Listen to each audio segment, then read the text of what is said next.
নমস্কার শ্রোতা বন্ধুরা, আমি সেবা। প্রতিবারের মতো আজকেও মাহেশ্বরী প্রোডাকশনসের পক্ষ থেকে সকল শ্রোতা বন্ধুদের জন্য নিয়ে হাজির হয়েছি শ্রী তন্ময় নন্দী মহাশয়ের লেখা এক অভূতপূর্ব রোমহর্ষক ভৌতিক কাহিনী নভাগ, যার অর্থ অন্ধকার। জীবন থেকে যে কোনোভাবে আলো সরে গেলে জীবন আবৃত হয়ে ওঠে ঘন অন্ধকারে। সে যা কিছুর জন্যই, যা কিছুর মধ্য দিয়েই হতে পারে। কাহিনীর পরিপূর্ণতার স্বার্থে কিংবা পাঠক ও শ্রোতাদের কথা ভেবে তাদের কাছে গল্পটিকে মনোগ্রাহী করে তোলার স্বার্থে লেখক মহাশয় বেশ কিছু ক্ষেত্রে হয়তোবা অলৌকিকতার সাহায্য নিয়েছেন। কিন্তু মাহেশ্বরী প্রোডাকশনস কোনো অলৌকিক, ভৌতিক, আধিভৌতিক বা কুসংস্কারে বিশ্বাস করে না। তাই শ্রোতা বন্ধুদের কাছে বিনীত অনুরোধ, সকলে খোলা মনে উদার হৃদয়ে গল্পটি শুনুন এবং আনন্দ উপভোগ করুন। শুরু হতে চলেছে আজকের নিবেদন তন্ময় নন্দী মহাশয়ের লেখা গল্প নভাগ।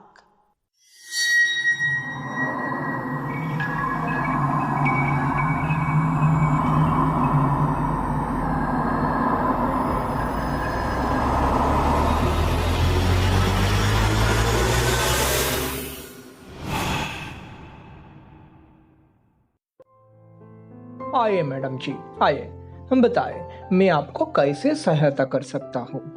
বয়স 40-এর আশেপাশে, মাথায় ইয়াব বড় টাকওয়ালা লোকটার কথার গুরুত্ব না দিয়ে মোহনা চতুর্দিকে দৃষ্টি ফেলে মনে মনে বলল, বাহ, দোকানটা দারুণ তো। তারপর স্বাগত জানানো লোকটির দিকে চেয়ে বলে, मैं आपकी दुकान पे पहले कभी नहीं आया। ये दुकान पुराने जमाने की तरह दिखता है। हाँ मैडम जी, हमारा व्यापार ईस्ट इंडिया का समय से चल रहा है। हम अभी भी उस व्यापार को और आगे बढ़ा रहा है जिसका शुरुआत हमारी पूर्वज ने शुरू किया था। मेरा पिता गुजर जाने के बाद हम दोनों भाई ये व्यापार चलाते थे। फिर अचानक बड़े भाई ये दुनिया छोड़कर चले गए और सारी जिम्मेदारी मेरे कंधे पर है। শেষ কথাটি বলার সময় এক মুঠো বিষাদগ্রস্ত হাওয়া মুনলাইট জুয়েলারি মালিকের বুকের অন্তর থেকে বেরিয়ে এলো। মানুষের জীবনটা এমন ভাবেই নাগরদোলার মতো ঘুরপাক খায়, কখনো উপরে ওঠে আবার কখনো নিচে। অভিকর্ষজীয় টানের বিরুদ্ধে আর সপক্ষে চলার মতো একটা বল আজীবন মানুষকে টেনে ধরে। সম্পর্কের টান ছিন্ন হলেও কোথাও যেন অজান্তে থেকে যায় বিনি সুতোর টান। আজ 12 বছর হলো মোহনা তার বাবা মায়ের আদর ভালোবাসা দূরে ঠেলে রূপকের সাথে সংসার করছে। এত বছর পেরিয়ে যাওয়ার পরও রূপক এতটুকুর জন্য তাকে কষ্ট দেয় না। তবুও বাবা মায়ের জন্য মনটা কখনো সখনো ধু ধু মরুভূমিতে লু বয়ে যাওয়ার মতো হু হু করে ওঠে। সব ভুলে গিয়ে বাবা মা কি পারে না তাদের একমাত্র মেয়েকে কাছে টেনে নিতে? নাতি নাতনির মুখ দেখার জন্য কি একবারও তাদের ইচ্ছা করে না? চোখের কোণে এক বিন্দু অশ্রু চিকচিক করে ওঠে মোহনার। সেটাকে লুকিয়ে ধরা গলায় বলল, अंगूठी का कलेक्शन किस तरह से है? उधर जाइए। তারপর রামু নামে এক অল্প বয়স্ক কর্মচারীকে চেঁচিয়ে বলল, रामू, मैडम को अच्छे अच्छे अंगूठी दिखाओ। जाइए मैडम, उधर जाइए। হ্যাঁ, দোকানের এই সেকশনটা পুরোটা আংটির কালেকশন। একসাথে এত বিলুপ সম্ভার কোথাও দেখা যায় না। মোহনা স্বগক্তি করে বলল, বাহ, আংটির কালেকশন জব্বর তো। শোরুমের সিলিংয়ে লাগানো উজ্জ্বল সাদা আলোয় কাঁচের নিচে নামি দামি লাল, নীল, সবুজ রত্নখচিত আংটিগুলো ঝলমল করছে। সেগুলো থেকে প্রতিফলিত আলোয় চোখ ঝাঁঝিয়ে যাওয়ার মতো ব্যাপার। मैडम जी, मुझे आपका अंगुल दिखाइए। इससे अलग अलग तरह की चीजें दिखाने के लिए सुविधा होगी। রামু নামের রোগা শীর্ণ ছেলেটার কথার উত্তরে মোহনা জানালো, नहीं नहीं, मेरे लिए नहीं, अंगूठी दिखाई मेरी बेटी के लिए। लड़की के लिए? ठीक है। आपका बेटी कितने सालों का है? उम्र जानने के बाद साइज का अंदाजा नहीं कर सकते। थोड़ा रुकिए, मैं अपने बेटी का एक अंगूठी लेकर आया हूँ। ठीक है, अब पहले पसंद कीजिए। কর্মচারীটি কয়েকটা আংটি কাঁচের ডেস্কের উপর রাখলে মোহনা সেগুলো নিয়ে দেখতে থাকে। তারপর ঘুরিয়ে ঘুরিয়ে দেখে মন্তব্য করলো, वाह, क्या खूबसूरत डिजाइन है। अच्छा, क्या ये स्टोन असली है? मैडम जी, हम कस्टमर को धोखा नहीं देते हैं। মোহনা চমকে ওঠে। তার পিছনে মালিক লোকটা এসে দাঁড়িয়েছে। পুরু ঠোঁটের নিচে কাস্টমারকে খুশি করার হাসি। कस्टमर हमारे लिए भगवान के समान है। एक बात बताओ मैडम, हमारे दुकान को सारी भूषण कुशल कारीगरी द्वारा तैयार किया जाता है। वो सब ठीक है, लेकिन मुझे कुछ अलग चाहिए। अगले रविवार को मेरी बेटी का 10 साल हो जाएगी, तो मैं चाहता हूँ थोड़ा अलग।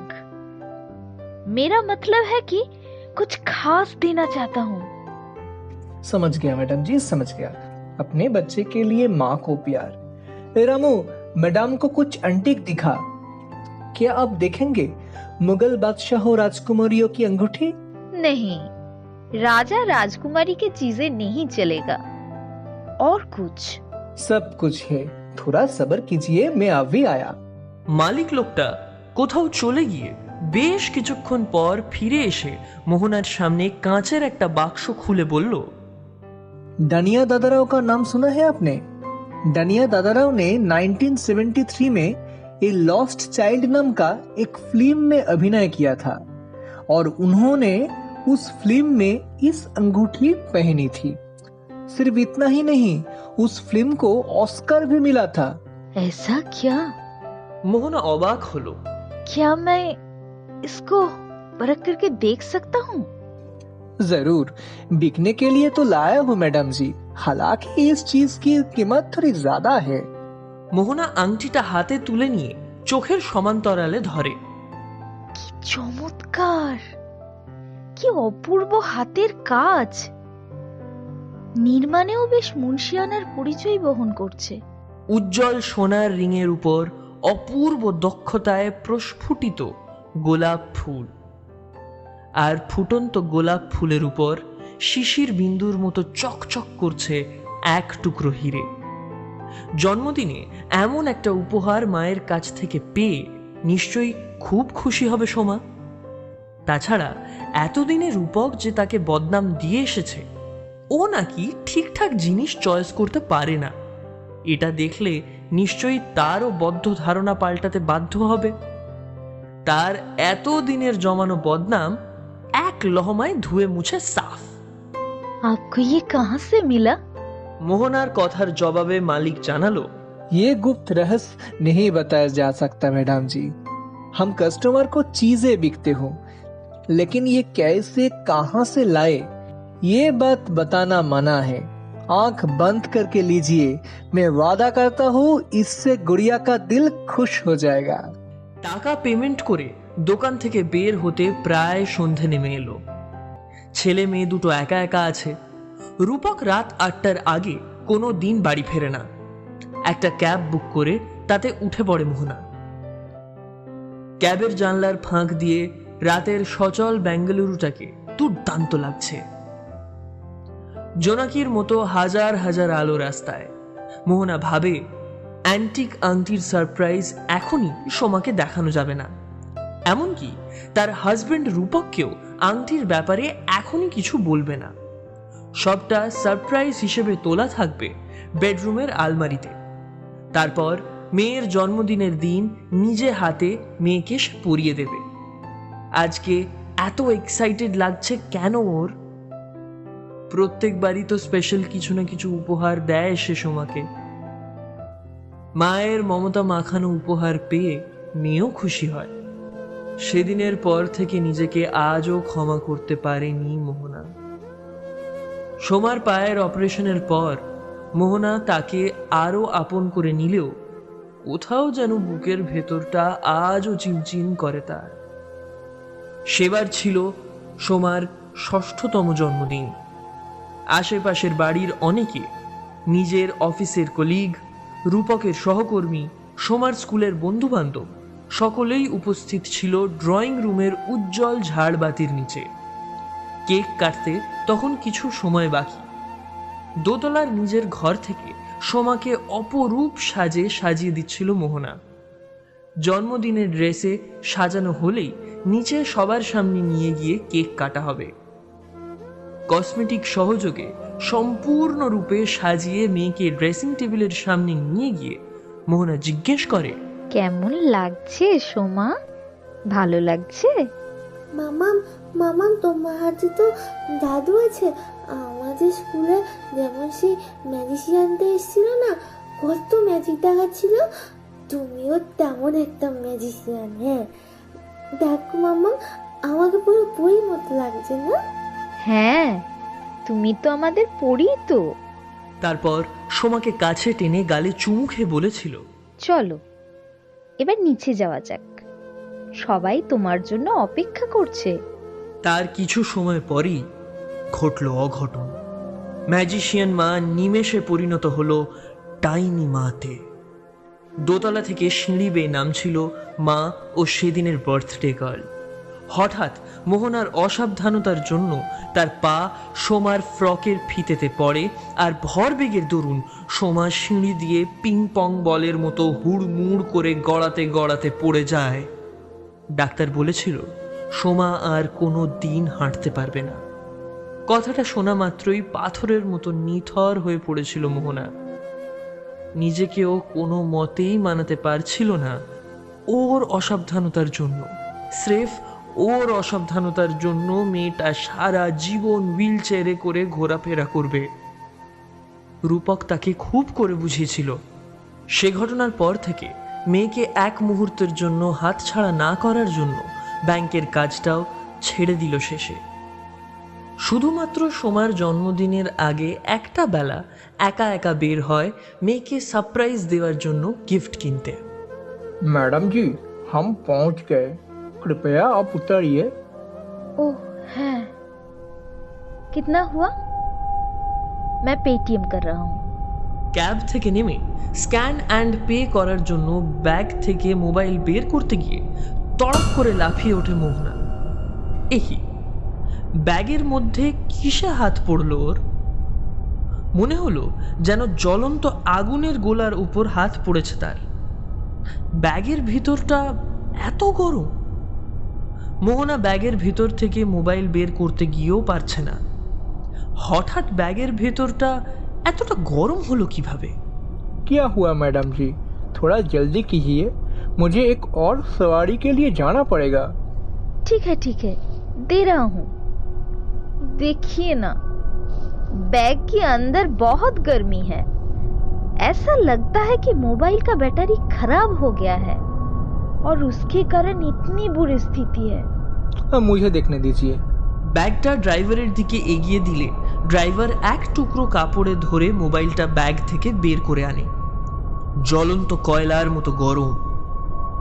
তারপর মোবাইলটা হাতে ধরে এদিকে ওদিকে ঘুরিয়ে ঘুরিয়ে ভালোভাবে লক্ষ্য করে দেখে, না, মোবাইলের কোনো রকম প্রবলেম মনে হচ্ছে না। তেমন কিছু হলে মোবাইলের ব্যাগটা ফুলে যেত।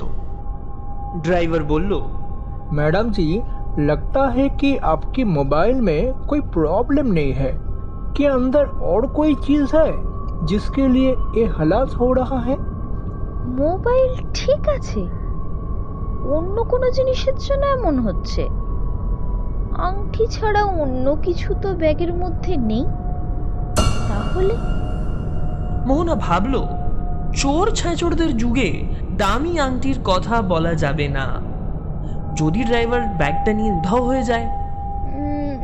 नहीं, बैग के अंदर और कुछ नहीं है। मोबाइल और बैग दोनों मुझे लौटा दीजिए, मैं आपको कैश दे रहा हूँ। বিছানায় শুয়ে ঘুম আসছিল না মোহনার। বেশ কিছুক্ষণ অস্বস্তিতে এপাশ ওপাশ করার পর যেই না ঘুম দেবী তথাস্তু বলে মোহনার দু চোখের পাতা এক করেছে, ঠিক তখনই একটা সূক্ষ্ম আওয়াজে ঘুমটা ভেঙে যায় মোহনার। কে যেন কাঁদছে না? মুখ থেকে একটা বিরক্তিকর শব্দ করে বিছানায় উঠে বসে মোহনা। এখন ঘরের মধ্যে দোয়াত উল্টানো কালির নিকষ অন্ধকার সম্পূর্ণ ঘরটা অধিকার করেছে। তাই এত গভীর রাতে চোখ বন্ধ করা আর চোখ খোলা একই ব্যাপার। অন্ধকারে কোনো কিছুই ঠাহর করা যাচ্ছে না, কিন্তু দৃষ্টি অবরুদ্ধ হলেও পঞ্চম ইন্দ্রিয়ের মধ্যে অন্যতম ইন্দ্রিয় কান তার কাজ করে চলেছে অবিরত। আর তার জন্যই মিহি আওয়াজটা দুলতে দুলতে তার কানে প্রবেশ করছে। এই গভীর রাত্রে কে যেন ফুঁপিয়ে ফুঁপিয়ে কেঁদে চলেছে। মোহনা নাইট ল্যাম্পের সুইচে আঙুল রাখলেও চাপ দিতে গিয়েও চাপ দিল না। না থাক, সারাদিন খাটাখাটনির পর রূপক নিশ্চিন্তে ঘুমাচ্ছে। লাইট অন করে তার ঘুমের ব্যাঘাত ঘটানো ঠিক হবে না। বালিশের কাছে পড়ে থাকা মোবাইলটা হাতড়ে খুঁজে নিয়ে দেখল মোবাইলের উজ্জ্বল স্ক্রিন জানাচ্ছে রাত এখন 1:13। কাল অনেক কাজ পড়ে আছে, সকাল সকাল উঠতে হবে। এই ভেবে মোহনা বিছানায় গা এলিয়ে দিয়ে চোখ বন্ধ করল। কিন্তু ফোঁপানো কান্নার আওয়াজটা আরও একটুখানি যেন পুরো হয়ে কানের পর্দায় জোরে জোরে আঘাত করছে। একবার ঘুম ভেঙে গেলে সে ঘুমকে দ্বিতীয়বার কাছে ডেকে আনা খুবই কঠিনতম কাজ। মোহনা আবারও উঠে বসল বিছানায়। সোমা বা অর্ক কাঁদছে না তো? গত 1 বছর থেকে ছেলে মেয়ে দুটো পাশের রুমে দুটি আলাদা আলাদা বিছানায় শোয়। আগে সোমাকে নিজের কাছে নিয়ে ঘুমাতো, কিন্তু রাতে রূপকের তার কাছ থেকে অনেক কিছুই চাওয়ার থাকে। রোজ রাতে সোমাকে ঘুম পাড়িয়ে মোহনা নিজের বেডরুমে শুতে আসে। বেডরুমের দরজা খুলে বেডরুমের বাইরে বেরিয়ে আসে মোহনা। উত্তরে হাওয়ায় বারান্দার দিকে জানলার পর্দা তীর তীর করে কাঁপছে, আর তাতে ছাদের কার্নিশে লাগানো সোডিয়াম ভেপার ল্যাম্প এর হলদেটে আলো রেলিংয়ের ফাঁক দিয়ে গলে পর্দার উপরে কেমন অদ্ভুত একটা ভৌতিক নকশা সৃষ্টি করেছে। নকশাটা এমনই যেন মনে হচ্ছে কোনো বিশাল আকৃতির দানব তার বিভৎস মুখ দিয়ে কোনো জন্তুকে গিলে খাচ্ছে। মোহনার বুকের মাঝখানটায় ধক করে উঠল। শিরদাঁড়া দিয়ে ভয়ের একটা ঠান্ডা স্রোত নেমে গেল। মাঝরাতে আলো আঁধারের এমন খেলাতে মুহূর্তে ভয় পাওয়া অস্বাভাবিক কিছু নয়। কান্নার আওয়াজ নিরবিচ্ছিন্ন লয়ে ছুটে ছুটে আসছে। অতি সন্তর্পণে মোহনা পাশের রুমের দরজা খুলে ভেতরে ঢুকল। মোবাইলের লাইটের আলো ফেলে সন্তানদের কাছে এগিয়ে গেল ধীরে ধীরে। সোমা বা অর্ক কেউই কাঁদছে না, নিষ্পাপভাবে ঘুমোচ্ছে তারা দুজনই। ঘুমন্ত সোমার মুখের উপর কি একটা নিদারুণ মায়া লেগে আছে। সেদিনের ঘটনার পর থেকে অর্কের তুলনায় সোমাকে বেশি স্নেহ করে সে। এই নিয়ে অর্ক মাঝে মাঝে আক্ষেপ করে বলে, মাম্মাম, তুমি দিদিকে আমার থেকে বেশি ভালোবাসো, তাই না? কেন মাম্মাম? আমি যেমন তোমার সন্তান, দিদিও তো তাহলে তোমার সন্তান। ভাইয়ের এমন অদ্ভুত প্রশ্নের উত্তরে সোমা যা বলে তাতে মোহনার বুকের ভেতরটা মোচড় দিয়ে ওঠে। সে বলে, কেন জানিস ভাই? কারণ আমি যে অক্ষম, চলতে পারি না। এই হুইল চেয়ারে বসে আমাকে সারাটা দিন কাটাতে হয়। এরকম সন্তানের উপর মায়ের স্নেহ ভালোবাসা একটুখানি বেশি হয় রে। এর জন্য তোর হিংসে কেন হয় বল? বারে, হিংসে হবে না? মায়ের ভাগ সমান সমান, তুই তাতে বেশি ভাগ নিবি কেন? এই অর্ক, চুপ করো, খুব বড় হয়ে গেছো না? বলেই দুই সন্তানকে বুকে চেপে ধরে উদাস নয়নে সিলিংয়ের দিকে চেয়ে থাকে মোহনা। নিঃশব্দে সোমার বিছানায় বসে তার চাদরটাকে বুক পর্যন্ত টেনে দেয় মোহনা। তারপর পরম স্নেহে আলতোভাবে মাথায় হাত বুলিয়ে বাইরে থেকে দরজা টেনে তাদের ঘর থেকে বেরিয়ে আসে সে। কিন্তু ফুঁপিয়ে ফুঁপিয়ে কান্নার আওয়াজ একই কম্পাঙ্কের ধেয়ে আসছে। কে কাঁদছে তাহলে? হয়তো পাশের বাড়ির কেউ হবে। এই ভেবে মোহনা নিজের বিছানায় এসে আবার শুয়ে পড়ে। কিন্তু কিছুতেই ঘুম দেবী আর তার উপর প্রসন্ন হয় না। ওদিকে কান্নার সুরটা তীব্র থেকে তীব্রতর হচ্ছে যেন। কিছুক্ষণ এভাবে চলার পর মোহনা অস্বস্তিটা কাটাতে না পেরে রূপককে গায়ে হাত দিয়ে ডাকলো। এই শুনছো? এই এই কি হলো? তুমি ঘুমোনি এখনো? দেখো না, কি যেন কাঁদছে তখন থেকে, একটা না কেঁদেই চলেছে। পাশের বাড়ির রুমা বৌদির মেয়ে মনে হচ্ছে। তুমি গিয়ে একবার দেখো না, মাঝরাতে কোনো অঘটন ঘটলো কিনা। তুমি ঘুমাও তো। আরে রুমা বৌদির মেয়ে ঠিক চুপ করে যাবে। না গো, একবার দেখে এসো না। এত রাতে না জানি কিছু হলো নাকি মেয়েটার। নিজেও ঘুমাবে না আর আমাকেও ঘুমোতে দেবে না।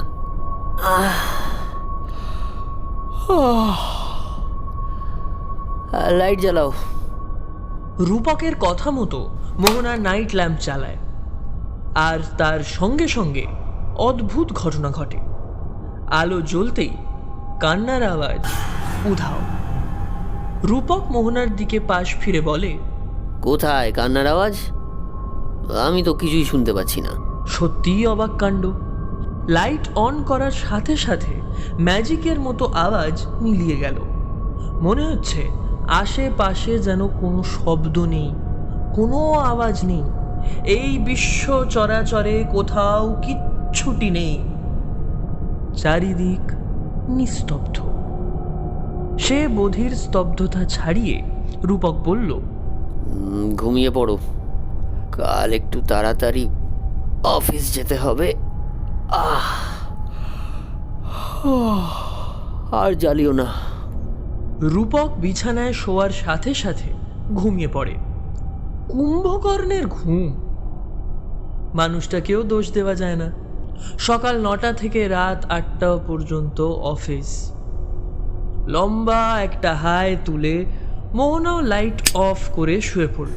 আর অদ্ভুতভাবে ফুঁপিয়ে ফুঁপিয়ে কান্নার আওয়াজটা আবার ফিরে আসে। এবারে কান্নার আওয়াজটা আরো করুণ, আরো গভীর। না, এভাবে কান্নার আওয়াজ কানে এলে কিছুতেই ঘুমানো যায় না। মোহনা উঠে বসলো, লাইট অন করল। কি অদ্ভুত! শব্দ শক্তি আলো শক্তির সাথে কবে থেকে এমন শত্রুধর্মী আচরণ শুরু করেছে? লাইট অন করার সাথে সাথে কান্নার আওয়াজ গায়েব। মোহনা বিছানায় বসে বসে বেশ কয়েকবার লাইট অন অফ করলো, আর তার সাথে সাথে তাল মিলিয়ে কেউ যেন কান্নার আওয়াজটাও অন অফ করছে। মধ্য নিশীতে কেউ কি তার সাথে ইয়ার্কি মারছে? অনেকটা সময় এভাবে কেটে যাওয়ার পর মোহনা যাবতীয় অস্বস্তি নিয়ে শুয়ে পড়ল, আর কিছুক্ষণের মধ্যে ঘুমিয়ে পড়ল। এভাবেই নদীর স্রোত বয়ে চলার মতো 2 দিন কেটে গেল। প্রতি রাতে ঘুমানোর সময় মোহনা কার যেন ফুঁপিয়ে ফুঁপিয়ে কান্নার আওয়াজ শুনতে পায় কারোর পাথর চাপা বুকের মধ্যে লুকায়িত কষ্ট মিশ্রিত কান্না। তবুও কান্নাটি ঠিক কোথা থেকে আসে, অর্থাৎ কে কাঁদছে আর কোথা থেকে বা কান্নার আওয়াজ ভেসে আসছে, মোহনার শোবার ঘরে অনেক কিছু অনুসন্ধান করে বুঝে উঠতে পারেনি সে। মাতৃত্বের আবেগ নিয়ে মোহনা ছুটে গেছে পাশের বাড়িতে। প্রতিবেশীদের জিজ্ঞাসা করেছে, কিন্তু তারা বলেছে গভীর রাত্রে তাদের বাচ্চারা নাকি কাঁদে না। তাহলে নিশীতে ওভাবে কার কান্নার সুর বাতাসে ছড়িয়ে পড়ে? আজ সোমার 10তম জন্মদিন। সেদিনের দুর্ঘটনার পর থেকে বেশি লোকজন, কোলাহল সোমা একদমই পছন্দ করে না। অতিরিক্ত জনসমাগমে তার অস্বস্তি হয়। মেয়ের এরূপ অস্বস্তির ব্যাপারটা লক্ষ্য করে মোহনা বা রূপক খুব বেশি লোকজনকে আমন্ত্রণ করে না।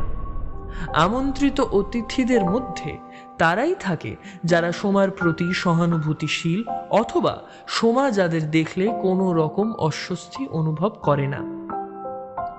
আজও তাই সোমার 10তম জন্মদিনের উজ্জ্বল মুহূর্তটাকে সেলিব্রেশন করতে হাজির হয়েছে সোমার কিছু বন্ধু বান্ধব আর প্রতিবেশীদের মধ্যে কিছুজন।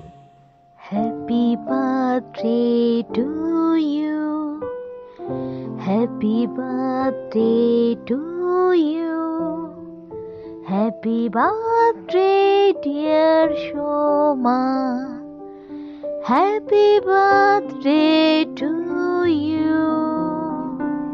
মোমবাতি নিভিয়ে নিজের নাম লেখা জন্মদিনের কেক কাটল সোমা। উপস্থিত আমন্ত্রিত অতিথিজন হাততালি দিয়ে উদযাপন করে এই মুহূর্তটাকে। আলোর রোশনায় ড্রয়িং রুমের ঘরটা আগের মতো উজ্জ্বল ঝলমলে আলোয় সেজে না উঠলেও সিলিংয়ে লাগানো হালকা নীলাভ আলোতে ড্রয়িং রুমে যেন খুশি খুশি আমেজ ছড়িয়ে দিয়েছে। সোমা এক টুকরো কেক হাতে নিয়ে প্রথমে মোহনাকে খাইয়ে দেয়। মোহনাও এক টুকরো মেয়েকে খাইয়ে দেওয়ার পর সোমা হাসি মুখে মায়ের কাছে গিফটের বায়না করে। ওর সরল হাসি মাখা মুখে জন্মদিনের আনন্দ ঘন মুহূর্তটি এখনো চিকচিক করছে। মামাম আমার গিফট। হ্যাঁ মা, আনছি। ড্রয়িং রুমের শেষ প্রান্ত থেকে উঠে যাওয়া দোতলার সিঁড়ি দিয়ে উঠে গিয়ে ড্রয়িং রুমের আলমারি থেকে আংটির বাক্সটা মোহনা নিয়ে আসে। তারপর সোমার বাম হাতের অনামিকা আঙুলে সেটা পরিয়ে দিয়ে সোমার কপালে স্নেহের চুম্বন এঁকে বলে, আমার লক্ষ্মী সোনার জন্য তার 10তম জন্মদিনে মায়ের শ্রেষ্ঠ উপহার। তোমার পছন্দ হয়েছে তো সোনা? এটা খুব পছন্দ হয়েছে আমার মাম্মা। সোমা আংটির দিকে পলকহীন চোখে তাকিয়ে বলল। সোমার চোখে মুখে ফুটে ওঠা আনন্দ অভিব্যক্তি বলছে মায়ের দেওয়া গিফটটা তার খুবই পছন্দ হয়েছে। তোমার বাপিকে দেখাও একবার, আর তোমার বাপি তোমার জন্য কি গিফট নিয়ে এসেছে দেখো। রূপক মোহনার পাশেই দাঁড়িয়েছিল।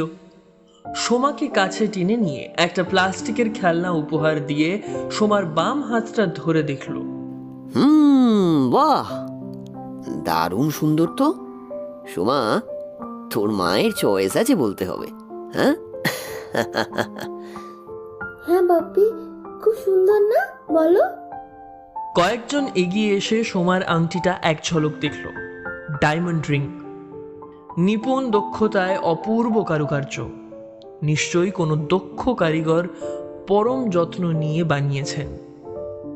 সিলিংয়ে লাগানো নীলচে আলো হীরার মধ্যে পড়ে অভ্যন্তরীণ পূর্ণ প্রতিফলনের দরুন চকচক করছে আংটিটা। মোহনার চয়েসকে আজকে সবাই উচ্চভাবে প্রশংসিত করল। সোমা তো এমন উপহার পেয়ে খুবই খুশি। পাশের বাড়ির কাকিমা জিজ্ঞাসা দৃষ্টি নিয়ে বলল, বৌমা, কোথা থেকে জোগাড় করলে এমন পিস? মানে কোন দোকান থেকে কিনলে? মোহনা হাসি মুখে উত্তর দেয়, কাকিমা, এখন সেটা প্রকাশ করা যাবে না। আপনাকে এটা সিক্রেট, আমি পরে বলবো খন। আসুন, এখন আমরা সবাই মিলে এই মুহূর্তটাকে সেলিব্রেট করি। কিন্তু সোমার জন্মদিনের মুহূর্তটা সেলিব্রেশনের ঘেরা টোপে রাখা গেল না।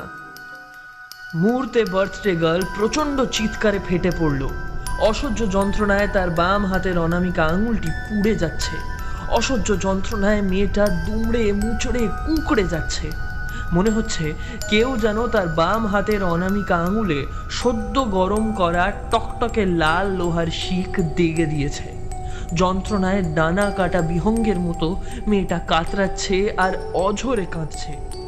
আমন্ত্রিত অতিথিরা, এমনকি সোমার বাবা মাও মেয়ের হঠাৎ এমন কাণ্ডে কিছুই বুঝে উঠতে পারছে না।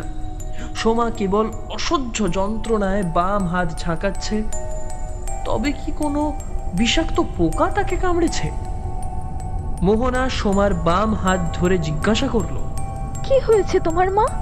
কি হয়েছে বলো আমাদের। ভয় নেই তো, আমরা সবাই আছি। বলো মামুনি, কোনো পোকা তোমাকে কামড়ে দিয়েছে কি? এই তুমি দেখো না কি হয়েছে মেয়েটার, এমন ভাবে হঠাৎ করে কাঁপতে লাগলো কেন? শেষ কথাটি বলল রূপককে উদ্দেশ্য করে। পরম স্নেহে মোহনা আলতোভাবে সোমার মাথায় হাত বুলিয়ে দিচ্ছে, তবুও অঝোর ধারায় মেয়েটা কেঁদেই চলেছে। তার রক্তাভ চোখে বেদনার ছাপ স্পষ্ট।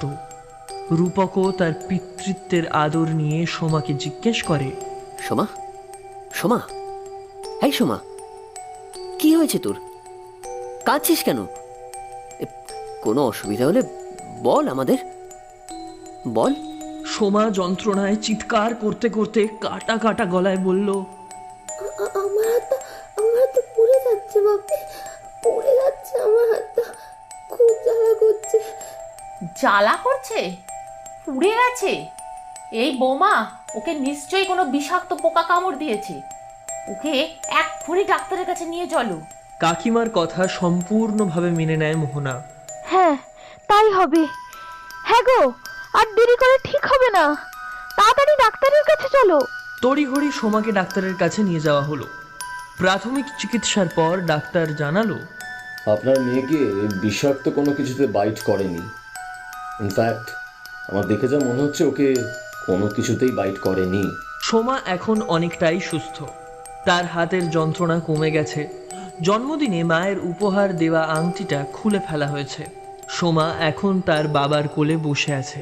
রূপক মেয়ের মাথায় হাত বোলাতে বোলাতে ডাক্তারকে জিজ্ঞেস করলো, বিষাক্ত কোনো কিছুতে কামড়ায়নি, তবে ওভাবেও যন্ত্রণায় কাতরাচ্ছিল কেন ডাক্তারবাবু? দেখুন, যদিও আমি নিউরোলজিস্ট নই, তাও আমি দেখে যতটুকু বুঝলাম যে আপনার মেয়ের বাম হাতের রিং ফিঙ্গারের কাছে কোনো রকম বাইট বা কামড়ানোর মার্ক নেই।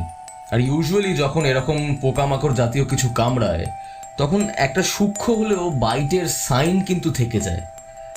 তাই আমি এই কনক্লুশনটাতেই আসতে পেরেছি যে ওর হাতে যেই আংটিটা ছিল, ওর এই জ্বালাটা ওই আংটিটা থেকেই হয়েছিল।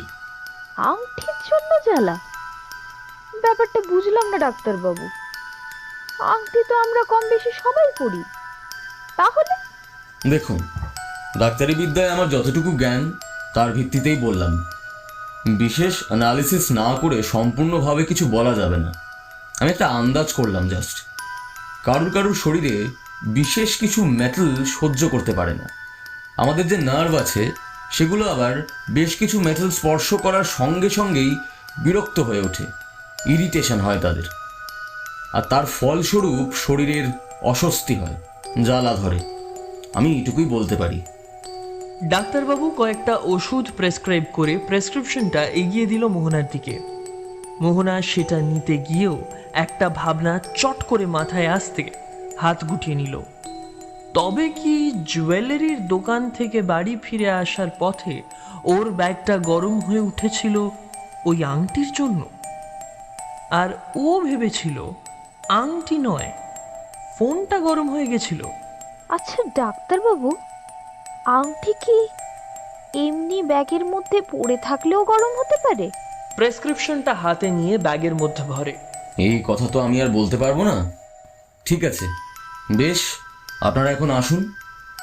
আপনারা এক কাজ করবেন, ওষুধগুলো ঠিক মতো আপনার মেয়েকে খাইয়ে দেবেন। আর যদি বিশেষ কোনো অসুবিধা হয় তাহলে আমাকে জানাবেন।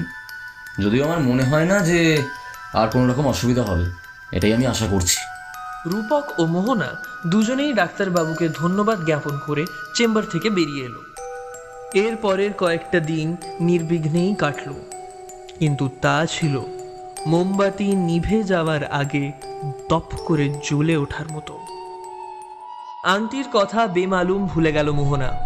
হপ্তাখানেক পেরোতেই মোহনার সংসারে কার যেন কালো ছায়া পড়ল।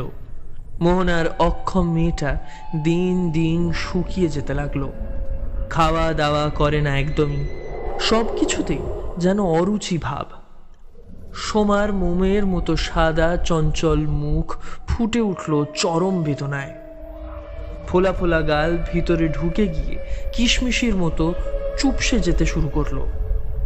চকচকে গায়ের রং বদলে পরিণত হলো সাপের মতো খসখসে। হাতের আঙুলগুলো শুকিয়ে যেন কালো দড়ি। চোখের নিচে কালশিটে পড়েছে। সোমার শুধু শরীর খারাপ হলো না, যেন তার মস্তিষ্ক বিভ্রাট হতে শুরু করেছে। সারাক্ষণ কি যেন বিড়বিড় করে বলে মেয়েটা। মোহনা তার মেয়ের মুখের কাছে নিয়ে গিয়ে তা শোনবার চেষ্টা করে, কিন্তু কিছুই তার বোধগম্য হয় না। সন্তানের কিছু হলে মায়ের বুকটা কেমন করে তা মা ছাড়া কেউই বোঝে না। রূপক মোহনাকে সান্ত্বনা দেওয়ার অনেক চেষ্টা করে, বলে, আরে মেয়ের সামান্য জ্বর হয়েছে, ওষুধপত্র দিলে সেরে যাবে।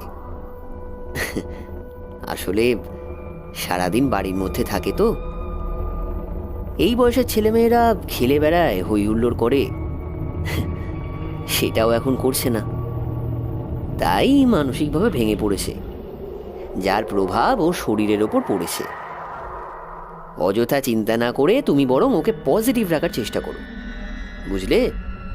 না গো, আমার মনে হচ্ছে ওকে একবার সম্পূর্ণ চেক আপ করানো দরকার। বেশ তো, কাল বাদ পরশু রবিবার, সেই দিন গেলেই হয়। সোমাকে ডাক্তার দেখানো হলো, পুরো শরীর চেক আপ করানো হলো, কিন্তু অসুখ পাওয়া গেল না। এইদিকে সোমা বাড়িতে কেমন নিস্তেজ হয়ে পড়ছে দিন দিন, আর তার সাথে সাথে খিটখিটেও। চারপাশটা তার কাছে যেন অন্ধকার, আর অন্ধকারের মধ্যে নিজের ভাই অর্ককে দেখলে কেমন যেন ভীত হয়ে পড়ছে ভিতরে ভিতরে। যখনই অর্ককে দেখে তখনই জবুথবু হয়ে কচ্ছপের খোলের মধ্যে গুটিয়ে যায়। দিদি, এই দিদি, আমার সাথে খেলবি? দেখ না, আজ আমার সাথে খেলার কেউ নেই, তুই খেল না। অর্ক কথা বলতে বলতে গুটি গুটি পায়ে সোমার দিকে যত এগিয়ে আসছে, ততই সোমা ভয়ে থরথর করে কাঁপছে আর বলছে, আসবি না, একদম আসবি না আমার কাছে, একদম আসবি না। মামা, মামা, ও আমাকে মেরে ফেলবে। মামা একদমই আসতে দেবে না আমার কাছে। এই তুই আসবি না। মোহনা তার মেয়েকে শান্ত করার চেষ্টা করে, বুকের মধ্যে টেনে নিয়ে তার মেয়ের অজানা ভয় দূর করার জন্য বলে, সোমা, এই সোমা, তুই এভাবে বলছিস কেন? ও তোকে মারবে কেন রে? ও তো তোর ভাই, তোর সাথে খেলবে বলে এসেছে। মায়ের বুকের মধ্যে মুখ লুকিয়ে সোমা অস্ফুটে বলে, না মাম্মা, ও আমাকে মেরে ফেলতে চায়। তারপর মায়ের বক্ষ থেকে মাথা তুলে অর্কর দিকে স্থির চোখে তাকিয়ে বলে, যা যা এখান থেকে, যা, একদম আসবি না। এই কদিন সোমাকে ভালোভাবে পর্যবেক্ষণ করে মোহনা বুঝতে পারছে ওর ভাই অর্ককে দেখে খুবই ভয় পায় সোমা। ভিতরে ভিতরে এতটাই ভয় পায় যে ওর হাত পা বরফের মতো ঠান্ডা হয়ে যায়। কিন্তু কিসের কারণে সোমা অর্ককে দেখলেই এতটা ভীত হয়ে পড়ে কিছুই বুঝতে পারে না সে। আজ যে তাকে জানতেই হবে, নইলে যে মেয়েটা দিন দিন দুর্বল থেকে দুর্বলতর হয়ে পড়ছে। চোখ মুখ সব শুকিয়ে যাচ্ছে, হাত পা শুকনো কাঠির মতো হয়ে যাচ্ছে দিন দিন। অর্ককে হাতের ইশারায় দিদির কাছে আসতে বলে মোহনা সোমাকে বলে, নেই, তোরা দুই ভাই বোনে এখানে খেলা কর, আমি রান্না সেরে আসি, কেমন? মোহনা উঠে যাওয়ার চেষ্টা করলে তার শাড়ি টেনে ধরে কাঁপতে কাঁপতে সোমা বলে, না মামা, তুমি আমাকে ছেড়ে যেও না, ও আমাকে মেরে ফেলবে। মেয়ের এমন কাতর আরতি মোহনার বুকের ভেতরটা বিষাদে মোচড়ালেও সোমাকে বাঁচানোর তাগিদে শাড়িটা কোনো মতে সোমার দুর্বল হাত থেকে ছাড়িয়ে ঘর থেকে বেরিয়ে গিয়ে দরজার আড়ালে চুপটি করে দাঁড়ায়। দেখতে চায় কি কারণে ওর এত ভয়। অর্ক বলছে, এই দিদি, আজ আমরা শব্দ সুতো খেলবো। তুই একটা ওয়ার্ড বলবি, আমি তার শেষ লেটার দিয়ে অন্য একটা ওয়ার্ড বলবো, আর আমার বলা ওয়ার্ডের শেষের লেটার দিয়ে তুই আর একটা ওয়ার্ড বলবি। কেমন? দারুণ মজা হবে, খেলে দেখ। সোমা ভয় ভয় মাথা নাড়ে। তাহলে স্টার্ট। কি দিয়ে শুরু করা যায়? হ্যাঁ, প্রথমে আমি শুরু করি। Sister, SISTER। আর অর্থাৎ তুই আর দিয়ে শব্দ বল। Ring, good. ডেথ, হি। অর্ক আরও একটা ওয়ার্ড এইচ দিয়ে বলতে যাচ্ছিল, কিন্তু তার আগেই সোমা পাগলের মতো চোখ মুখ স্থির করে অর্কর গলা চেপে ধরে আর পাগলের মতো বলতে লাগলো, আমাকে ডেথ করানো না, আজ আমি তোকে মেরেই ফেলবো। কি ভেবেছিস আমাকে মেরে আমার বাবা জিনিসটা তুই নিয়ে নিবি? সোমার হাতের প্রচন্ড চাপে অর্ক এখন শুধু খতখত করছে, কথা বলতে পারছে না। হঠাৎ এমন কাণ্ডে মোহনা ছুটে এসে অর্কর গলা থেকে সোমার হাত সরানোর চেষ্টা করে, কিন্তু কি অদ্ভুত, মেয়েটার হাতে এমন অমানসিক শক্তি এলো কিভাবে? মোহনা বলছে, ছাড়, ছেড়ে দে ওকে। তবুও সোমা ছাড়ছে না, শুধু বলছে, আজকে আজকে তোকে আমি মেরেই ফেলবো। অনেক কষ্টে মোহনা সোমার হাতটা অর্কর গলা থেকে ছাড়িয়ে নেয়। কাঁকড়ার দাঁড়ের মতো চেপে ধরেছিল অর্কর গলা। দিদির হাত থেকে ছাড়া পেয়েই অর্ক নিদারুণ ভয়ে ঘর থেকে দৌড়ে পালিয়ে যায়। অর্কর পালানো দেখে সোমা যেন আরও ক্ষেপে যায়। সে বলতে থাকে, কতক্ষণ কতক্ষণ পালাবি তুই? আমি তোকে শেষ না করে ছাড়বো না। সোমা পাগলের মতো মাথার চুল টেনে ধরে। এই সোমা, তুই কি বলছিস এসব? ও যে তোর ভাই। তবুও সোমা শান্ত হয় না, বদ্ধ উন্মাদ মতো সে আচরণ করতে শুরু করে। মোহনা কি করবে কিছুই ভেবে পায় না।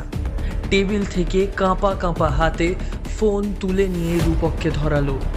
দুবার রিং হয়ে যাওয়ার পর রূপক ফোনটা তুললে উত্তেজিত আতঙ্কিত গলায় মোহনা বলে, রূপক, রূপক, সোমা কেমন পাগলের মতো করছে দেখো। তুমি যত তাড়াতাড়ি সম্ভব একটা ডাক্তার নিয়ে এসো। কিন্তু আমি তখন অফিসে যাব কেমন করে? প্লিজ রূপক, তুমি তাড়াতাড়ি এসো, নইলে সোমাকে বাঁচানো যাবে না। Please Rupak. মোহনা ফোন রেখে দেয়। সোমা তখনও পাগলের মতো করছে।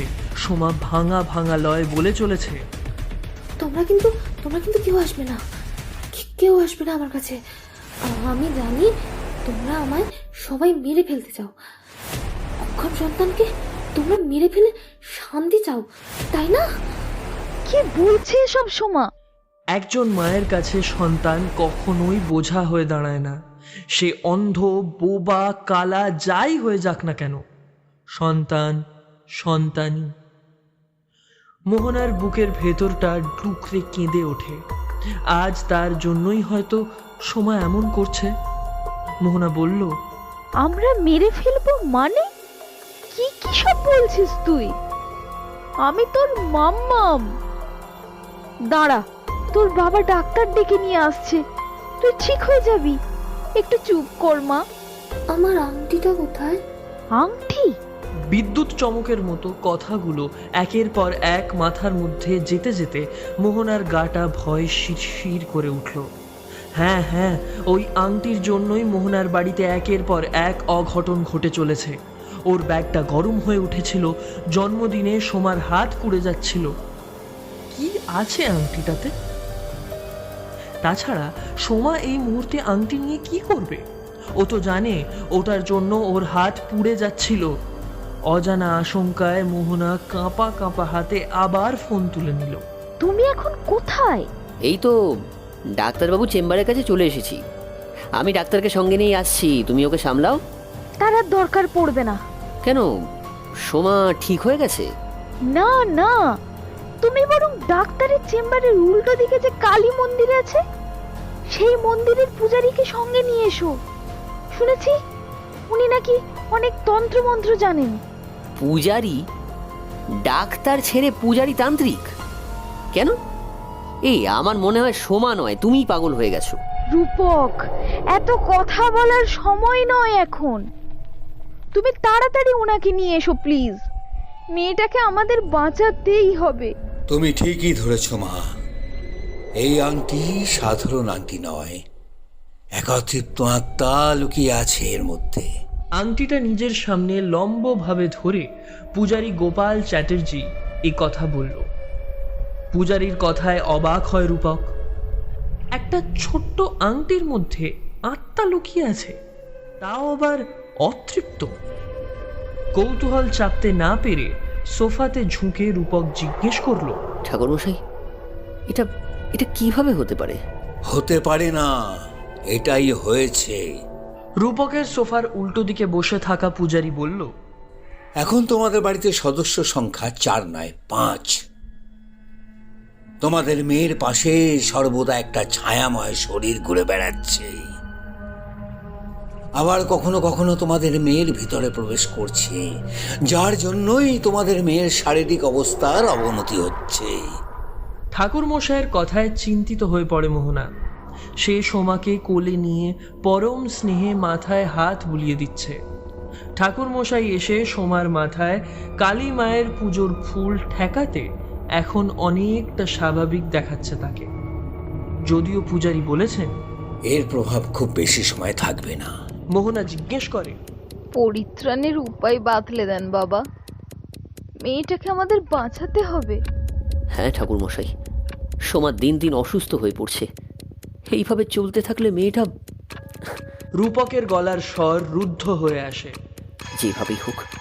যেভাবেই হোক এই অতৃপ্ত আত্মাকে দূর করুন। এত সোজা নয়।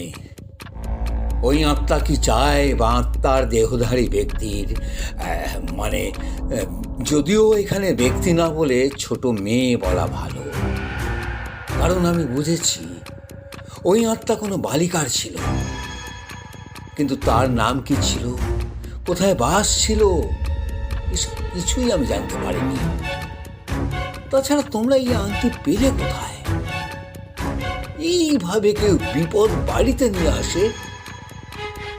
তোমরা যেখান থেকে আংটিটা পেয়েছো বা কিনেছো সেখানে খোঁজ করো। আচ্ছা, আমি এখন উঠি। পূজারী উঠে গিয়ে সোমার মাথায় হাত বোলাতে বোলাতে বলে, আমাদের যাবতীয় কাজ দ্রুত করতে হবে। মেয়েটার যা অবস্থা, দেরি করলে ওকে বাঁচানো মুশকিল হয়ে পড়বে। হ্যাঁ, আর তোমরা অভিশপ্ত আংটিটির প্রকৃত মালিকানা প্রভৃতি জোগাড় করে আমাকে দেবে, তারপর দেখি আমি কি করতে পারি। পূজারী বেরিয়ে যেতেই মোহনা মুন লাইট জুয়েলারি শপের ওনারকে ফোন ধরালো। প্রথমবার টানা রিং হয়ে যাওয়ার পর দ্বিতীয়বার রিং হতেই অপর প্রান্ত ধরলেন। हेलो, मूनलाइट ज्वेलरी शॉप का मालिक बोल रहे हैं? हेलो, हाँ आप कौन हो? मैंने पिछले महीने को 26 तारीख के आपकी दुकान से एक अंगूठी खरीदी थी। सुनिए मैडम, यहाँ से बहुत लोग ज्वेलरी खरीदते हैं, और किस किस को याद रखूं? हॉलीवुड हीरोइन डानिया दादाराव की अंगूठी, मेरी बेटी का जन्मदिन। अच्छा अच्छा, याद आया। बताए एनी प्रॉब्लम? अगर उस व्यक्ति का पता मिलता जिसने आपको ये अंगूठी बेचा था, यानी उससे वो अंगूठी कहाँ से मिली, मुझे इस जानकारी से बहुत ज़रूरत है। देखिए मैडम, हम विक्रेता का कुछ भी जानकारी नहीं दे सकते, ये हमारे नियम का खिलाफ है। बहुत खतरे में हैं हम, मेरी बेटी की जिंदगी और मौत का सवाल है। अच्छा, मैं देख के बताता हूँ। अगर हमारे रिकॉर्ड में इसके बारे में कोई जानकारी मिला तो मैं आपको कुछ ही देर में बताता हूँ। আজ রাতে যা ঘটল তা সুস্থ মানুষের পক্ষে মেনে নেওয়া কঠিন।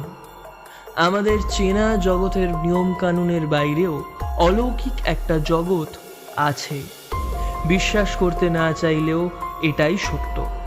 সোমার 10তম জন্মদিনে সেদিনের ঘটনার পর থেকে মেয়েকে কাছে নিয়ে শোয় মোহনা। সোমা বিছানার এক পাশে শুয়ে থাকে।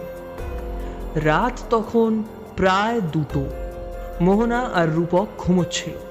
হঠাৎ প্রচণ্ড গোঙানির আওয়াজে একই সাথে ঘুম ভেঙে যায় দুজনের।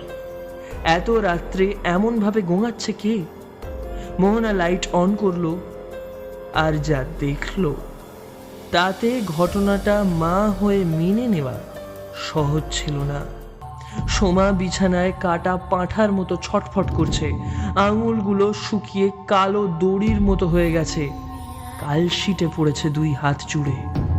সোমা, এই সোমা, কি হলো তোর? এমন করছিস কেন? মায়ের ডাক মেয়ের কানে পৌঁছয় না। সোমা কিছু শুনতে পায় না, কেবল পা দুটো নাচাচ্ছে যেন।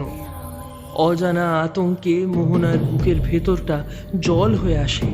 ভয়ার্ত গলায় রূপককে বলে, কি হলো গো মেয়েটার, এমন করছে কেন? মোহনার গলা কান্নায় ভিজে গেছে। সেই দুরাত্মাটা আবার ওর ভিতরে ঢুকে পড়েছে। সেই সেই দুরাত্মাটা আবার ওর ভেতর ঢুকে পড়েছে। এখন কি হবে গো? আরে চুপ করো তো, আগে দেখো মেয়েটার জ্বর টর হলো কিনা। রূপক ঝাঁঝিয়ে উঠল। মোহনা সোমার কপালে হাত দেয়, তড়াক করে হাত সরিয়ে নিল সঙ্গে সঙ্গে। এত গরম! মেয়েটার গা জ্বরে পুড়ে যাচ্ছে। মোহনা রূপককে উদ্দেশ্য করে বলল, হ্যাঁ গো, মেয়েটার গা জ্বরে পুড়ে যাচ্ছে। দাঁড়াও, আমি ড্রয়ার থেকে মেডিসিন নিয়ে আসছি, প্যারাসিটামল খাইয়ে দিলে জ্বর কমে যাবে আশা করি। বিছানা থেকে নেমে ওয়ার্ড্রবের ড্রয়ার থেকে মেডিসিন আনতে গেল রূপক। এদিকে সোমা কাটা পাঁঠার মতো ছটফট করে চলেছে, থরথর করে কেঁপে চলেছে অনবরত। শুধু কাঁপছে না, তার সাথে উদ্ভ্রান্তের মতো অসংলগ্ন কথাবার্তা বলে এদিক ওদিক চাইছে। এই সব কথাবার্তার কিছুই বুঝতে পারছে না মোহনা। হঠাৎ ম্যাজিক দেখানোর মতো সোমার চোখের মণি দুটো উল্টে গেল। ও যেন এখন একটা ম্যাজিশিয়ান। দেহটা ধনুকের মতো বেঁকে গেল। মাছ মরে গেলে যেমন বেঁকে যায়, অনেকটা তেমন অবস্থা হলো সোমার। মেয়ের এমন অদ্ভুত আচরণে মোহনা খুব ভয় পেল। ত্রস্ত গলায় কাঁপা কাঁপা স্বরে রূপককে ডাকলো, কই গো, তাড়াতাড়ি এসো, দেখো সোমা কেমন করছে। রূপক এক ছুটে বিছানার কাছে এলো। দেখলো মেয়ের মাথাটা অল্প পিছনে নুইয়ে আছে। ড্যাবা ড্যাবা চোখ দুটো সাদা অংশে ভরে গেছে। মনে হচ্ছে এই চোখ জোড়ায় কোনোদিন মনি ছিলই না। সেই ঘোলাটে চোখেই সিলিং এর দিকে চেয়ে থাকলো কিছুক্ষণ, তারপর অল্প ঘাড় ঘুরিয়ে রূপকের দিকে তাকালো। সেই দৃষ্টি দেখে রূপকের বুকের ভেতরটা একবার ধক করে উঠল। চোখ দুটোতে মিশে আছে এমন একটা শয়তানি হাসি, যেটা দেখলে অতি বড় সাহসী ব্যক্তির বুক কেঁপে উঠতে বাধ্য। বড় বড় চোখের সম্পূর্ণ উন্মাদের মতো গো গো আওয়াজ তুলে সে কি তাণ্ডব! মোহনা ভয় পেয়ে গেল। সে ভয় আরো বৃদ্ধি পেল যখন সোমা গোঙানি ছেড়ে বিড় বিড় করে কিছু বলতে লাগলো। সোমা অস্ফুটে বলছে, আজ তোকে শেষই করে দেব, কাউকে আস্ত রাখবো না আমি, কাউকে না। গলাটা শুনে মোহনা বুঝতে পারলো এই গলার স্বর সোমার নয়। প্রচন্ড কর্কশ গলা শুনে মোহনার ঘাড়ের সমস্ত রোম দাঁড়িয়ে গেল। রূপক হাতে জলের গ্লাস আর মেডিসিন নিয়ে সোমাকে বলছে, সোমা, সোমা, সোমা, সোমা, ওঠ মা, ওঠ ওঠ, মেডিসিনটা খেয়ে নে, ঠিক হয়ে যাবে তুই। যে গলার স্বর মোহনা বুঝতে পারছে, সেটা রূপক বুঝতে পারছে না কেন?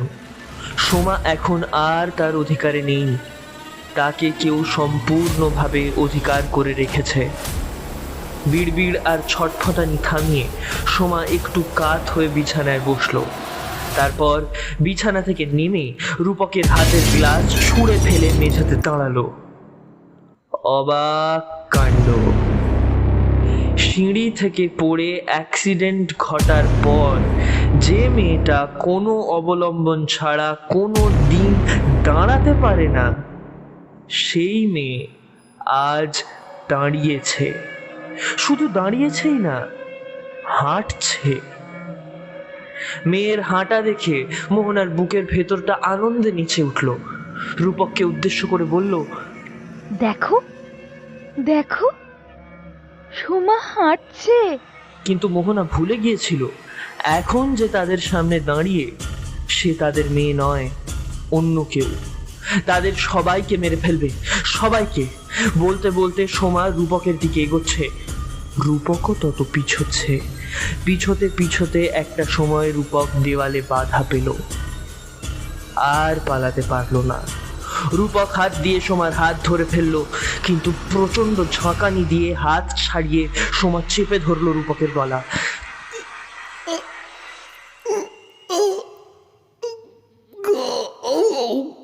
গলা থেকে আর আওয়াজ বেরোচ্ছে না। কাটা মুরগির মতো ছটফট করছে, তবুও নিজেকে ছাড়িয়ে নিতে পারছে না। কি অমানসিক শক্তি এইটুকু মেয়ের মধ্যে! রোগা শীর্ণ অক্ষম শরীরে এত জোর এলো কোথা থেকে? মোহনা ছুটে এসে রূপকের গলা থেকে সোমার হাত ছাড়িয়ে নেওয়ার চেষ্টা করছে। নিজের যাবতীয় শক্তি দিয়ে স্বামীকে মুক্ত করবার প্রাণপণ চেষ্টা করছে, আর কান্না জড়ানো গলায় বলছে, আমি জানি তুই এখন আমাদের মেয়ে সমান নস, কিন্তু জানি না তুই কে, কেন আমার মেয়েটার শরীরে আশ্রয় নিয়েছিস, কি ক্ষতি করেছি আমরা। আমার স্বামীকে তুই ছেড়ে দে, ছেড়ে দে বলছি। কোনো কথা না বলে সোমা মোহনাকে ছুঁড়ে ফেললো। ওয়ার্ড্রবের সাথে আঘাত লাগায় ওর মাথাটা কেটে গেল এবং মোহনা জ্ঞানহীন হয়ে পড়ল। এসবের মাঝে অর্কর ঘুম ভেঙে যাওয়ায় ছুটে এসেছে এই ঘরে। এমন একটা বিভৎস কাণ্ড দেখে কাঁদতে শুরু করেছে সে। সোমা আগুনের দৃষ্টি নিক্ষিপ্ত হলো ভাই অর্কর দিকে। সোমা বাবাকে ছেড়ে অর্কর কাছে গেল। অর্কর দিকে তাকিয়ে মধুর একটা হাসি উপহার দিল সে, যেন দিদি তার ভাইকে স্নেহ করার জন্য এগিয়ে যাচ্ছে, যেন সব কিছু ফের আগের মতো, যেন একটু আগে কিছু ঘটেনি এখানে। কিন্তু পরের ব্যাপারটা খুব দ্রুত ঘটল। সোমার ঠোঁটের নিচে একটু আগে ঝুলে থাকা মধুর হাসিটি আর নেই। মুখাবয়বে ফুটে উঠেছে এক আদিম জিঘাংসা। মুখে একটা সর্বগ্রাসী ক্ষুধার দৃষ্টি, চোখে মুখে খেলা করে বেড়াচ্ছে এক নারকীয় উল্লাস। সোমার শরীরে এখন বাসা বেঁধে আছে প্রাচীন বিষ। ধমনীতে খেলা করছে যন্ত্রণার আগুন, আর চৈতন্য জুড়ে শুধু প্রতিশোধের উগ্র বাসনা। সোমা ক্ষুধার্ত বাঘের মতো চাপ দিয়ে চেপে ধরল অর্কের গলা। অসহ্য যন্ত্রণায় কোকিয়ে ওঠে অর্ক। ঈশ্বর জানেন কেনই বা ওর উপর এত রাগ। চোখ বন্ধ করে বিড়বিড় করে কি যেন উচ্চারণ করে চলেছে সে। দীর্ঘ কালো নখ দিয়ে আঁকড়ে ধরেছে গলা। চোখ দুটো বড় বড় হয়ে উঠেছে, সাক্ষাৎ কালো সাপের মতো চেপে বসেছে ওর গলায়। মুখ চোখ নীল হয়ে এসেছে, চোখ দুটো যেন ঠেলে বেরিয়ে আসবে। ডাইনির হাতের মতো কালো হাত দুটোর শিরা ফুলে উঠেছে। অর্কর পা শূন্যে ভাসছে। কোঁত ছাড়া দ্বিতীয় কোনো আওয়াজ তার মুখ থেকে নির্গত হচ্ছে না। কিছুক্ষণ এভাবে থাকলে হয়তো মরেই যাবে ছেলেটা। রূপক কোনো মতে উঠে ধীরে ধীরে টেবিলের কাছে গেল।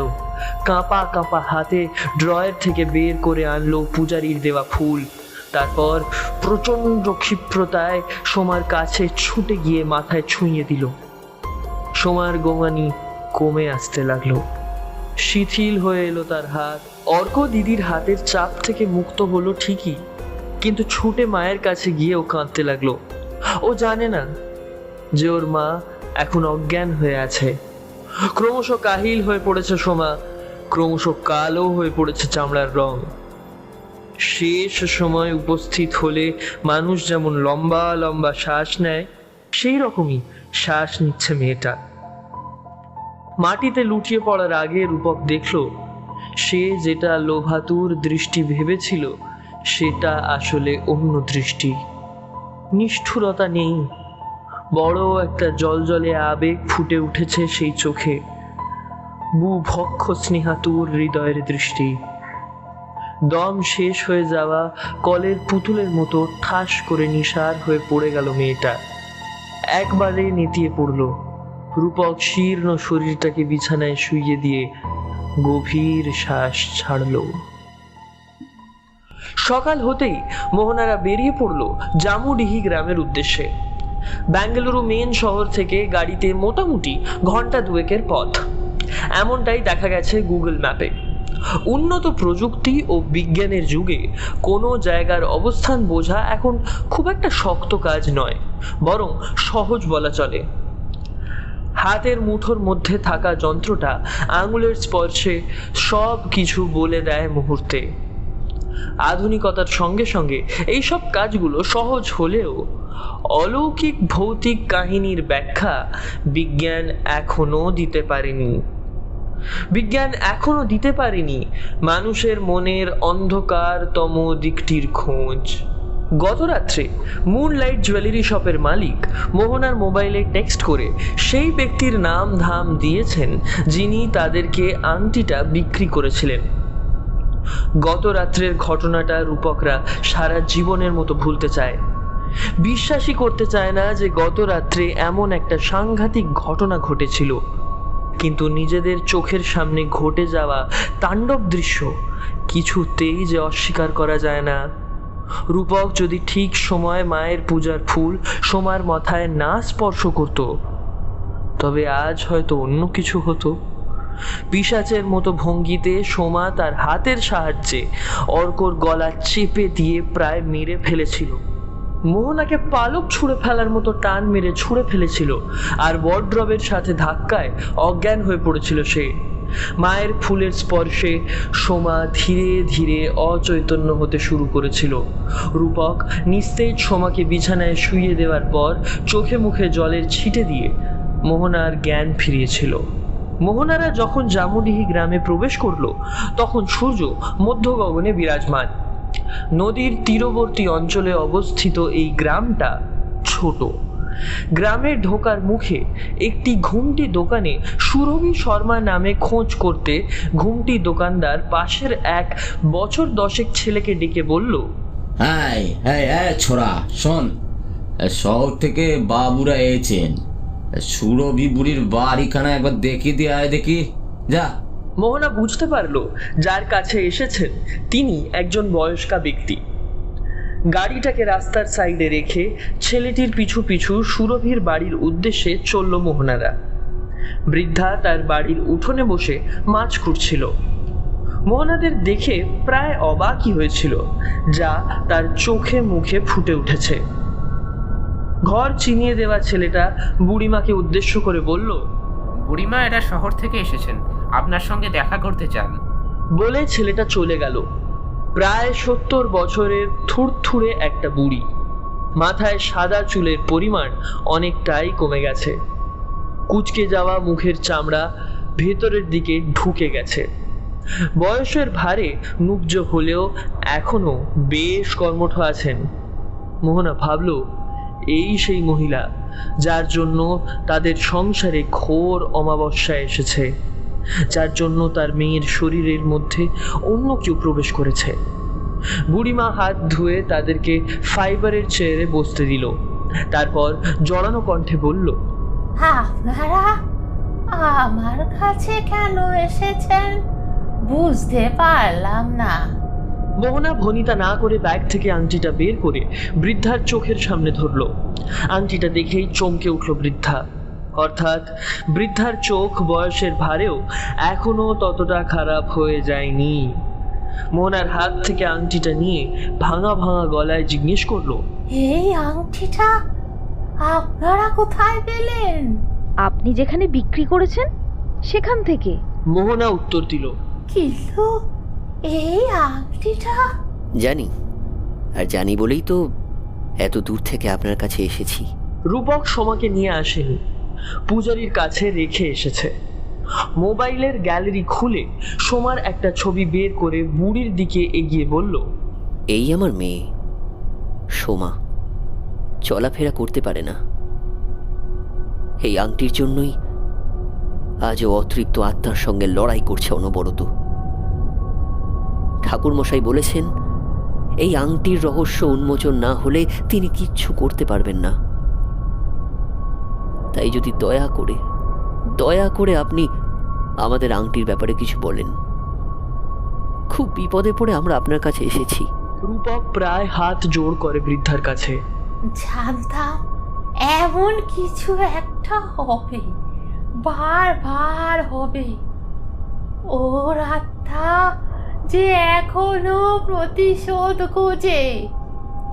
তবে একটা কথা বলে দিই, ওই আত্মা অতৃপ্ত নয়, প্রতিশোধ নেওয়ার জন্য অপেক্ষা করাই আত্মা। বৃদ্ধা বুকের ভেতর থেকে অনেক বছরের জমানো হাওয়া ছেড়ে বলতে শুরু করলো, আমি তখন ক্যালিফোর্নিয়ায়। নিজের দেশ ছেড়ে তখন সেখানে গিয়েছিলাম। আমার দূর সম্পর্কের আত্মীয় এক কাকা আমাকে নিয়ে গেছিল। হলিউডের এক বিখ্যাত চলচ্চিত্র পরিচালক ড্যানিয়েল সামসের বাড়িতে পরিচারিকার কাজ পেলাম। ড্যানিয়েল তখন এ লস্ট চাইল্ড নামে একটা ছবি বানাচ্ছিলেন। সেই চলচ্চিত্রে পাহাড়ি টিলার ওপর খাদের পাশে অবস্থিত একটা কাঠের বাড়িতে শুটিং ছিল। দৃশ্যটা ছিল এমন এক দুষ্কৃতী ধনী বাপে চলনে অক্ষম মেয়েকে কিডন্যাপ করে ওই বাড়িতে রাখে প্রায় 1 বছর ধরে। বাচ্চা মেয়েটার প্রায় 1 বছর হলো তার সাথে বাইরের পৃথিবীর কোনো যোগাযোগ ছিল না। সারাদিন শুধু বদ্ধ ঘরের মধ্যে কান্নাকাটি করত। ওই সিনেমার পুলিশ নায়িকা কোনোভাবে খোঁজ পেয়ে মেয়েটাকে উদ্ধার করতে ওই বাড়িতে যায়। ড্যানিয়েল এমন একটা বাচ্চা মেয়ে খুঁজছিল যে প্রকৃত অর্থে চলতে পারে, ঠিক আপনাদের মেয়ের মতো। অনেক খোঁজাখুঁজির পর পাশের গ্রামে সেরকম একটা বাচ্চা মেয়ের খোঁজ পায়। একটা কার অ্যাক্সিডেন্টে বাচ্চা মেয়েটার মা বাবা দুজনেই মারা যায়। বাচ্চা মেয়েটাও গাড়ির মধ্যে ছিল, ভাগ্যক্রমে বেঁচে যায়। তবে তার পা দুটো আর নেওয়া যায়নি, বাদ দিতে হয়েছিল। মা বাবা ছাড়া তো তেমন কেউ আত্মীয় ছিল না, তাই দুঃসম্পর্কের একটা আত্মীয়ের কাছে মেয়েটার ঠাঁই হয়। ছবির শুটিং কিভাবে হয় আমার তখন তা জানা ছিল। শুটিং এর লোকেশনটা আমার বাড়ির কাছে হওয়ায় ডিরেক্টরকে ধরে একদিন আমি দেখতে যাই শুটিং। আলো জ্বালিয়ে নির্দিষ্ট সময় শুটিং শুরু হলো। বদ্ধ ঘরের মধ্যে হুইল চেয়ারে বসে বাচ্চা মেয়েটা ফুপিয়ে ফুপিয়ে কাঁদছে, আর তার চোখের কোণা থেকে গাল বেয়ে নেমে আসা অশ্রু তারা জীবন ভিজিয়ে দিচ্ছে। আহা, কি সারল্য মিশ্রিত ছিল মুখটায়, যেন প্রভাতে সদ্য ফুটে ওঠা একটা কুসুম। মেয়েটা যেমন ভারী মিষ্টি দেখতে ছিল, তেমনি নিপুণ অভিনয় করেছিল সে দৃশ্যে। পুরো শুটিং ইউনিট অবাক হয়ে গেছিল মেয়েটার প্রথম এমন নিপুণ অভিনয়। মনেই হচ্ছিল না মেয়েটা অভিনয় করছে, যেন মন থেকে কাঁদছে। শুটিং শেষে ডিরেক্টর উচ্চ প্রশংসিত করেছিল মেয়েটা, আর সেই ছবির হিরোইন দানিয়া দাদারাও বাচ্চা মেয়েটাকে নিজের আংটি খুলে তার হাতে পরিয়ে দিয়েছিল। বাচ্চা মেয়েটার নাম ছিল এলিনা লোহার, আর এই হলো সেই আংটি। তারপর মোহনা বলল। তারপর আমি শুটিং এর গাড়ি করে বাসায় ফিরি, বাদ বাকিরাও ফিরে আসে। থেকে যায় ওরা 4 জন, এলিনা আর তার দুঃসম্পর্কে ভাই, পালিত আঙ্কেল ও আন্টি। তবে মনে হয় সেদিনের দৃশ্যটা এমন ছিল। এলিনা জানে আংটিটা একবার এই দূর সম্পর্কের ভাইয়ের হাতে গেলে আর কখনো তার কাছে ফিরে আসবে না। আগে অনেক খেলা নিয়ে নিয়েছে, আর ফেরত পায়নি সে। তাছাড়া এই আংটিটা সে উপহার পেয়েছে বিখ্যাত হিরোইন ড্যানিয়া দাদারিওর কাছ থেকে। কেন দেবে সে? আংটি না পেয়ে এলিনার দূর সম্পর্কের ভাই জ্যাক ঘ্যান ঘ্যান করে কাঁদতে লাগলো। আজকের দিনটা আমি পড়ি, কাল তুই নিস, কেমন? অ্যালিনা তার ভাইয়ের কান্না সহ্য করতে পারে না। জ্যাক কথা না বলে কাঁদতে কাঁদতে বাবা মায়ের কাছে নালিশ করে। দেখো না, অ্যালিনা আমাকে ওই আংটিটা দিচ্ছে না। নেব, আমি ওটা নেব। জ্যাকের মায়ের স্বভাব উগ্র, জ্যাকের বাবাও কম যায় না। লোকচক্ষুর ভয়ে অ্যালিনাকে সঙ্গে করে রেখেছে, নইলে এই অক্ষম শিশুর দায়িত্ব তারা কোনোভাবেই নিত না। এই নে, তোর ভাই আংটিটা চাইলো, একবার তুই দিতে পারলি না? ঘরের মধ্যে ঢুকে ঝাঁঝিয়ে ওঠে জ্যাকের মা। জ্যাকের বাবাও তার পিছু পিছু প্রবেশ করে। বললাম তো ভাইকে, আজ থাক আমার কাছে, কালও নেবে। কুজোর আবার চিত হয়ে শোয়ার শখ। অক্ষম মেয়ে, তুই এসব পরে কি করবি? দে, আমায় দে। বলে জোর করে অ্যালিনার আঙুল থেকে আংটিটা খুলে নিল জ্যাকের মা। অ্যালিনা ব্যথায় কুকিয়ে ওঠে। আংটিটা দেখে জ্যাকের মায়ের চোখ চকচক করে ওঠে। Diamond ring. হ্যাঁ গো, এ তো হীরের আংটি। প্রচুর দাম হয় মনে হচ্ছে। বিক্রি করলে হয় না? করে দেবে, জিজ্ঞাসা করার কি আছে, এতে প্রচুর ডলার আসবে। জ্যাকের বাবা সাই দেয় তার স্ত্রীর কথায়। না, আমি এটা কিছুতেই বিক্রি করতে দেবো না। উপহারের জিনিস বিক্রি করতে আমি দেবো না কিছুতেই। তোমরা আগে আমার সব গয়না বিক্রি করে দিয়েছো। ডানিয়া দিদি দেওয়া এই উপহার আমি কিছুতেই বিক্রি করতে দেবো না। তোর ঘাট দেবি। জ্যাকের মা চোখ লাল করে বলে, না, দেবো না। আহ, ছেড়ে দাও না। মেয়েটা যখন বিক্রি করতে চাইছে না, তখন ছেড়ে দাও। জ্যাকের বাবা চোখের ইশারায় কিছু একটা ইঙ্গিত করতে জ্যাকের মা আংটিটা অ্যালিনাকে ফিরিয়ে দেয়। চোখের ইঙ্গিতে যে অমন একটা ভয়ানক হিংসা আঁকা ছিল, তা ওইটুকু বাচ্চা মেয়ের পক্ষে বোঝা সম্ভব নয়। অ্যালিনার মাথায় হাত বোলাতে বোলাতে জ্যাকের বাবা বলল, চল মা, এবার বাড়ি যাই। তবে বলছি কি মা, রাস্তাঘাটে তো অনেক চোর থাকে, কেউ যদি তোমার এই দামি উপহারটা চুরি করে নেয়, তার চেয়ে বরং তুমি এখন তোমার আংটিটা দাও, বাড়ি গিয়ে নিয়ে নেবে, কেমন? শিশু সুলভ সারল্যে মাথা নাড়ায় অ্যালিনা, বলে, ঠিক আছে আঙ্কেল। অ্যালিনা জ্যাকের মাকে আংটিটা ফেরত দেয়। শুটিং স্পট থেকে বেরিয়ে তারা খাদ বরাবর নেমে যাওয়া রাস্তা ধরে নামতে লাগলো। তখন সবে দ্বীপ্রহর। জায়গাটা একেবারেই নির্জন, সুনসান। কিছু দূর তারা নেমেছে, আর তারপর মানুষগুলোর অমানসিক রূপ প্রকাশ হয়ে পড়ল। মানুষ যে এত নীচ, হীন, হিংসুটে, জঘন্য তথাপি ভয়ঙ্কর হতে পারে, অক্ষম বাচ্চাটি তা কল্পনাও করতে পারেনি। বাঁ দিকে পাহাড়ের ঢাল, আর ডান দিকে সুগভীর খাদ। যে খাদের দিকে তাকালে মাথা ঘুরপাক খেয়ে যায়, সেখানে একটা বাচ্চা মেয়েকে যে ঠেলে ফেলে দেওয়া হবে তা বোধহয় ঈশ্বরও জানত না। জানলে বোধহয় নিষ্পাপ, সারল্য মাখা, মিষ্টি, অক্ষম বাচ্চা মেয়েটাকে কোনোভাবে উদ্ধার করত। হঠাৎ জ্যাকরা থমকে দাঁড়ালো।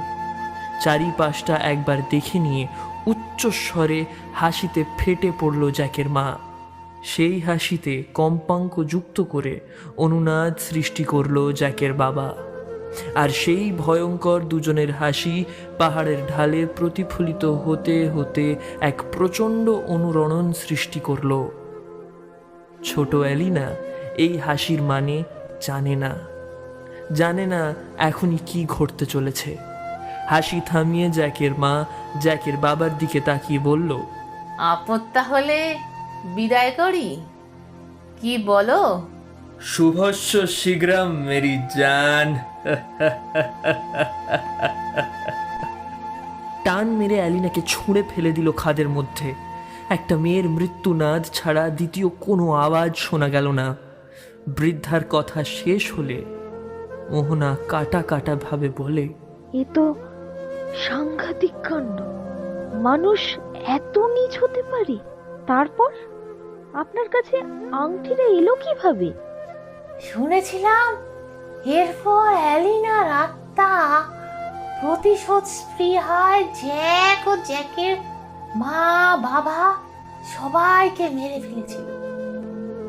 তারপর কোনো কারণে আংটিটা ড্যানিয়েলের কাছে পৌঁছায়। তিনি আমাকে আংটিটা দিয়েছিলেন। এরপর বিশেষ প্রয়োজনে বাড়ি ফিরে আসতে হয়। ভেবেছিলাম বাড়ি ফিরে এই আংটিটা আমার ছোট্ট ভাইজিকে দিয়ে দেব, কিন্তু হায়, যেদিন বাড়ি ফিরে আসি সেই দিনই ছোট্ট ভাইজিটা অ্যাক্সিডেন্ট করলো, কোমায় চলে গেল সে। আর তার কিছুদিন পরেই সে মারা যায়। তখনও বুঝতে পারিনি যে এই আংটিটার প্রভাবের জন্যই এমন ঘটেছে। তারপর প্রতি রাতে কার যেন ফুপিয়ে ফুপিয়ে কান্নার আওয়াজ শুনতে পেতাম। বুঝতে পেরেছিলাম এই কান্নাটা আসলে এলিনার, যে কান্না আমি সেদিন শুটিং এর সময় শুনেছিলাম। আমি আর দেরি করি বেঙ্গালুরু গিয়ে এক জুয়েলারি শপে আংটিটা বিক্রি করে দিয়েছি। আপনারাও যদি ভালো চান তাহলে আংটিটা যত শীঘ্র সম্ভব সেই দোকানে আবার বিক্রি করে দিয়ে আসুন, না হলে এলিনার প্রতিশোধ স্পৃহা আত্মা আবার কি অঘটন ঘটিয়ে ফেলবে কেউ জানে না। কিন্তু ওর আত্মাকে মুক্তি দিতে হবে আমাদের। রূপম উদাস গলায় বলে।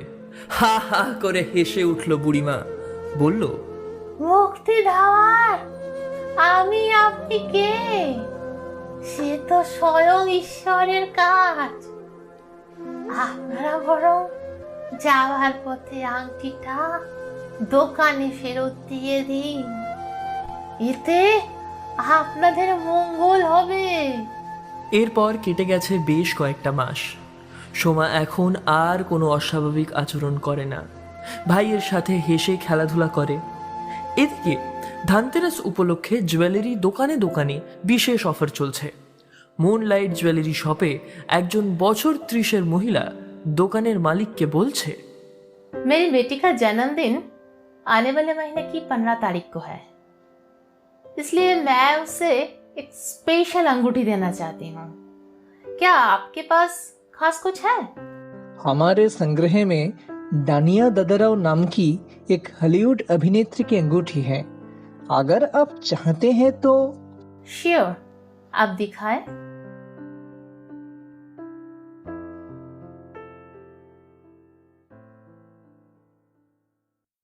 এতক্ষণ যে গল্পটি পরিবেশিত হলো সেই গল্পটির নাম নভাগ। গল্পটিকে প্রাণবন্ত করে তুলতে যে সকল বাচিক শিল্পীরা তাদের সুকণ্ঠস্বর প্রদান করেছেন তারা হলেন প্রদীপ্ত, অর্পণ, মুনমুন, অলোকেন্দু, শ্রেয়া, সংহিতা, শুভাশিস, গৌতম ও শ্রীরূপ। পোস্টার সৌম্যদীপ, আবহ সঙ্গীত ও স্পেশাল এফেক্ট রণজয়, সমগ্র ব্যবস্থাপনা ও পরিচালনা অনির্বাণ। জানি আপনাদের ভালোবাসা ও শুভকামনা সর্বদাই মাহেশ্বরী প্রোডাকশনসের সাথে রয়েছে এবং ভবিষ্যতেও এভাবেই উৎসাহিত করবেন। সবাই সুস্থ থাকুন, ভালো থাকুন। ধন্যবাদ।